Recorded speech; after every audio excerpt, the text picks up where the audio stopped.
लखवी साहब हैं, भारतीय जनता पार्टी से, आपका स्वागत है। हमारे साथ रामदेव भंडारी साहब बैठे हुए हैं जो कि आरजेडी से आते हैं, आपका स्वागत है। हमारे साथ वरिष्ठ पत्रकार और कंसल्टिंग एडिटर सकाल के विजय नायक जी बैठे हैं, स्वागत है आपका विजय जी। और हिलाल अहमद साहब हैं हमारे साथ जो कि राजनीतिक सामाजिक विश्लेषक हैं, CSDS से आते हैं। आप सब महानुभावों से हम बातचीत करेंगे, पर इससे पहले जो विगत की कुछ ताजा घटनाएं हैं, आइए उन पर नजर डालें। मौजूदा दौर की चुनावी राजनीति की विकृतियों का नतीजा नहीं तो और क्या है जो राज ठाकरे जैसे लोगों को पनपने के पूरे अवसर प्रदान करती हैं। ये दुर्भाग्य ही है कि व्यक्ति और उसका अपेक्षाकृत छोटा समूह या दल लगातार एक क्षेत्र और समुदाय विशेष के खिलाफ आग उगल रहा है और महाराष्ट्र खास तौर से मुंबई को फिरौती पर लिए हुए है। मुखालफत हर तरफ से हो रही है, विरोध में बयान भी दिए जा रहे हैं, लेकिन ये सब औपचारिकताओं से अधिक कहाँ हैं। शायद हर किसी को उस वोट बैंक की दरकार है जिसके राज ठाकरे स्वयंभू ठेकेदार बन बैठे हैं। विघटन की राजनीति का ये पहला प्रकरण नहीं, आजादी से आज तक अनेक ऐसे प्रसंग देखने को मिले जिसमें जात बिरादरी, संप्रदाय, भाषा और क्षेत्रीयता के नाम पर राजनीतिक और सामाजिक ध्रुवीकरण के प्रयास हुए। कुछ एक में फौरी तौर पर लाभ भी मिला और सत्ता हासिल हुई, लेकिन इससे देश के सामाजिक ताने बाने को इतना नुकसान हुआ कि आज भारत उपराष्ट्रवाद, क्षेत्रवाद, भाषावाद, जातिवाद और संप्रदायवाद के खांचों में बटा नजर आता है। महाराष्ट्र की अपनी पहचान रही है, पहचान विशिष्ट संस्कृति और भाषा की, लेकिन इसके साथ ही उसकी पहचान देश के सबसे मजबूत कॉस्मोपॉलिटन और मॉडर्न प्रदेश के रूप में भी विकसित हुई है। गुजराती पूंजी, पारसी कार्य संस्कृति और आधुनिक सोच ने एक ऐसा से ज्यादातर लोग उत्तर भारत खास तौर से बिहार के हैं, जहां 80 के उत्तरार्ध में कुछ ऐसे सामाजिक आर्थिक हालात पैदा हो गए कि उन्हें रोजगार की तलाश में महाराष्ट्र की ओर पलायन करना पड़ा। इनमें ज्यादातर लोग असंगठित क्षेत्र के दिहाड़ी कामगार हैं जो मन से के आगे बेबस हैं, निहत्थे हैं और बार बार उसके कोप भाजन का शिकार होने के बावजूद रोजी रोटी की जुगत में वहीं बने रहते हैं। यही आर्थिक विवशता नामी गिरामी उद्योगपतियों और फिल्म वालों को भी शिवसेना या मनसे के फतवों के आगे समर्पण या उनसे सुलह को मजबूर करती है। सवाल ये है कि करें तो क्या करें।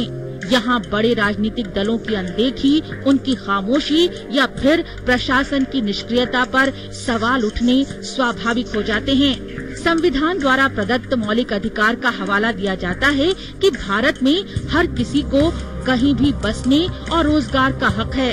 शायद राज ठाकरे भी इतने अनपढ़ या मासूम नहीं कि उन्हें इस संवैधानिक हक का ज्ञान न हो। सवाल संविधान का हवाला देने से ज्यादा उसको लागू करवाने का है और ये काम प्रशासन ही कर सकता है। असम में अभी जो कुछ घटा और उसके परिणाम स्वरूप अन्य प्रदेशों से असम के लोगों का जो पलायन देखने को मिला वो बेहद दुर्भाग्यपूर्ण था। केंद्र और राज्य सरकारों की मुस्तैदी थी जिन्होंने देर से सही पर अब स्थिति को नियंत्रण में कर लिया है। विघटन और नफरत की राजनीति का खेल जो असम में खेला गया, संभवतः उसी का एक्सपेरिमेंट राज ठाकरे मुंबई में करना चाहते हैं। ये बेहद घातक है, इसको तत्काल रोके जाने की जरूरत है। साथ ही जरूरत संविधान में आस्था न रखने वालों को संसद या विधायिका से प्रतिबंधित करने की भी है। कानून है जो सख्त कार्यवाही की बात करते हैं, पर उसे किसी अंजाम तक कहां पहुंचने दिया जाता है। आदर्श स्थिति को एक तरफ रख दें, तब भी देश की एकता अखंडता के साथ समझौता कैसे किया जा सकता है? क्या सभी राजनीतिक दलों का दायित्व नहीं बनता कि विघटन की, नफरत की राजनीति पर मिलकर नकेल लगाएं? लेकिन साथ ही सवाल उठता है कि क्या ऐसा संभव है? मौजूदा राजनीतिक परिदृश्य तो आने वाले वर्षों में गठबंधन के दौर का ही इशारा करता है, जिसमें क्षेत्रीय क्षत्रपों का ही बोलबाला रहने वाला है। करना चाहिए, चूंकि इस तरीके के लोग सियासी फायदा उठाने के लिए हमारे देश के अंदर जो सबसे खतरनाक चीजें हैं, मैं हमेशा कहता हूं, कम्युनलिज्म, कास्टिज्म और रीजनलिज्म, ये तीन तरीके की राजनीति इस देश के लिए खतरनाक है। लेकिन रीजनलिज्म की राजनीति देश को टुकड़े टुकड़े कर देने वाली राजनीति है। इसलिए हमें इसकी निंदा भी करनी चाहिए और मीडिया को भी अपनी जिम्मेदारी का एहसास होना चाहिए। तारिक अनवर साहब हमारे साथ हैं एनसीपी। तारिक साहब, अक्सर लोगों को ये लग रहा है कि साहब इतनी गुंडागर्दी के साथ कोई व्यक्ति बोलता है, इतनी दबंगई दिखाता है, धमकी देता है, सरेआम ना, ये जानते हुए कि वहां पर एक कानून का शासन चल रहा है, आप लोग सरकार चलाते हैं, लोगों को अक्सर लगता है कि क्यों एडमिनिस्ट्रेशन, प्रशासन जो है वो सख्त रवैया क्यों नहीं अपनाता, वो इतना सॉफ्ट क्यों रहता है उनके प्रति, क्या वजह है, क्या अंदर की कोई मिली भगत तो नहीं? ये लोगों के मन में सवाल आता है, आप कैसे समझते? मिली भगत का तो कोई प्रश्न नहीं उठता। जैसा आपने कहा कि राज ठाकरे जो उनका जो बैकग्राउंड रहा है वो शिवसेना बाल ठाकरे जी के भतीजे हैं, और ये एक तो फैमिली में जो जिसको कह सकते हैं कि राजनीति को लेकर जो डिफरेंसेस हुआ वहां से वो अलग हुए, तो उन्होंने देखा है खुद के शिवसेना किस तरह से महाराष्ट्र में बढ़ी है, वो क्षेत्रीयवाद का नारा देके, भाषा का नारा देके, तो इसलिए उनको लगता है कि यही एक ऐसा रास्ता, शॉर्टकट रास्ता है जिससे हम अपने चचा का भी मुकाबला कर सकते हैं और अपना अस्तित्व भी बना सकते हैं। और आपने बिल्कुल सही कहा कि ये जो इस तरह का जो एलिमेंट है राजनीति में, उसको दबाने की जरूरत है। और मेरा अपना मानना है कि दो फ्रंट पर लड़ने की जरूरत है। एक तो जो संविधान में प्रावधान है, जो कानून में प्रावधान है, उसका सहारा लेकर उनके खिलाफ जो भी कार्रवाई हो सकती है वो होनी चाहिए, उसमें कोई नरमी बरतने की बात नहीं है। और उत्तर भारतीय और बिहारियों के खिलाफ एक आंदोलन छेड़ा था, तो उस समय भी उनके खिलाफ काफी मुकदमे चले, लेकिन कोर्ट से उनको राहत मिलती रही, जिसकी वजह से कोई जिसको आप कह सकते हैं कि सही मानों में जो लोगों को ये शक और शुबा होता है कि उनके खिलाफ कड़ी कार्रवाई होनी चाहिए, वो नहीं होती है।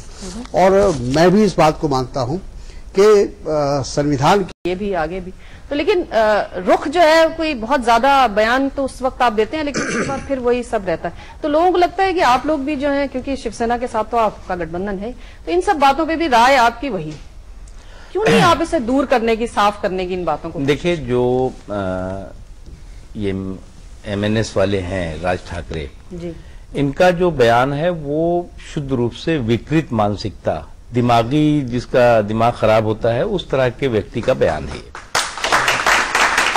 लेकिन उस विकृत मानसिकता को प्रायोजित और प्रोत्साहित भी किया जा रहा है। उनका बयान कब आया? बयान आया तब जब बिहार से किसी एक व्यक्ति को, जो कि आजाद मैदान में हिंसा में शामिल था, उसको पुलिस वहां से पकड़ के ले आई। उसके बाद उन्होंने एक भाषण किया और एक पत्र लेके भाषण किया कि साहब ये पत्र देखिए, बिहार की सरकार ने उस व्यक्ति के पकड़े जाने पर आपत्ति की है। आपत्ति जबकि नहीं थी, बिहार की सरकार ने कहा कि एक फेडरल सिस्टम है, आप आतंकवादी को भी पकड़ेंगे तो हमें विश्वास में लेकर के पकड़िए, हमारा उस पे पकड़ले जाने पे, उसके खिलाफ कार्रवाई किए जाने पर कोई आपत्ति नहीं है। लेकिन किसी दूसरे इसी तरह का वाक युद्ध चला था, तो लालू प्रसाद यादव साहब ने कहा था छठ पूजा के ऊपर, उन्होंने कहा था कि मैं राज ठाकरे साहब के घर के आगे बैठकर छठ पूजा करवाऊंगा, कौन रोकेगा। खैर वो नहीं गए थे, वो जो कुछ भी है बात खत्म हो गई थी। लेकिन ये जो बात है ना कि जब एक बयान इधर से आया, फिर उधर से आया, फिर ये सारी जो चीजें लोकतंत्र के लिए किस तरह से आप इनकी छवि को देखते हैं, खासतौर से लोगों के आगे इस तरह की बातों का क्या इम्पैक्ट पड़ता है? मुझे लगता है कि कुछ लोग इस देश में ऐसे हैं जी, जिनको न भारतीय संविधान में विश्वास है, न लोकतंत्र में विश्वास है। यहां से निकाल दो। एक दिन ऐसा आया कि बांग्लादेशी मुस्लिमों को गाड़ी में बैठ के उनको भेज दिया, और हम पार्लियामेंट में थे तब, सोमनाथ चटर्जी तो वो मेंबर थे, उन्होंने ये कहा कि ये बांग्लादेशी मुस्लिम नहीं है, ये वेस्ट बंगाल के मुस्लिम हैं। बहुत झगड़ा हुआ उसमें, वो लोग वापस आ गए वहां।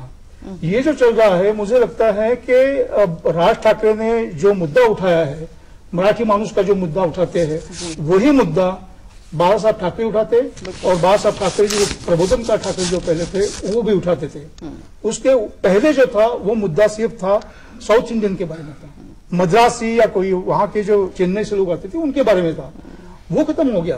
फिर शिवसेना ने ये देखा कि हमको उनके भी वोट चाहिए, अच्छा, बिहारियों के वोट चाहिए, यूपी के वोट चाहिए, तो उन्होंने राज्यसभा में मराठी मानुष के बाजू को रखा, और बाकी जो लोग थे उनको एक एक ये करके नॉमिनेशन कर दिया राज्यसभा में। तो ऐसे बहुत से लोग थे, प्रतीश नंदी थे या बाकी जो थे, बम्बई में रहते हैं लेकिन वो वहां के नहीं है, उनको वहां राज्यसभा के टिकट दे दिए।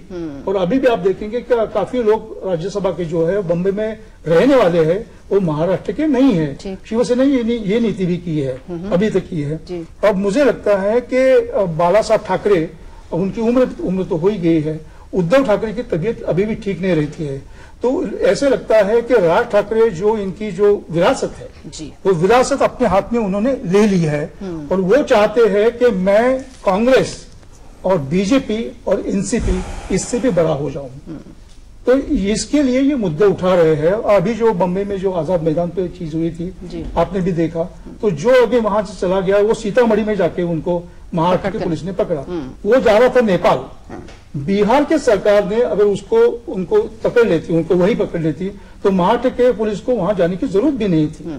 तो ये जो चलता है, ये तो महाराष्ट्र सरकार और बिहार सरकार इनके बीच में अगर बातें होती कुछ ये सारी चीजों के, क्योंकि उन्होंने सीएसटी के वहां जाके अमर जवान ज्योति का जो ये किया था, उनका जो इंसल्ट किया था, वो तो क्रिमिनल था, वो चाहे हिंदू हो या मुस्लिम हो, लेकिन उनको पकड़ना चाहिए था उसी वक्त, या बिहार में जाते वो नेपाल से जाने के दो तरीके हो सकते हैं। एक तरीका ये हो सकता है कि हम कहें बुरी है, खराब है। दूसरा तरीका ये विश्लेषण किया जाए क्यों है। मेरी रुचि इस बात में ज्यादा जानने में है कि क्यों है, क्योंकि आप सभी ने बहुत अच्छी बातें कही और मैं सहमत हूं, हम सभी इन बातों पर जानते हैं, लेकिन मैं ये मानने को तैयार नहीं हूं कि राज ठाकरे की मानसिकता विकृत है। He is a very intelligent man.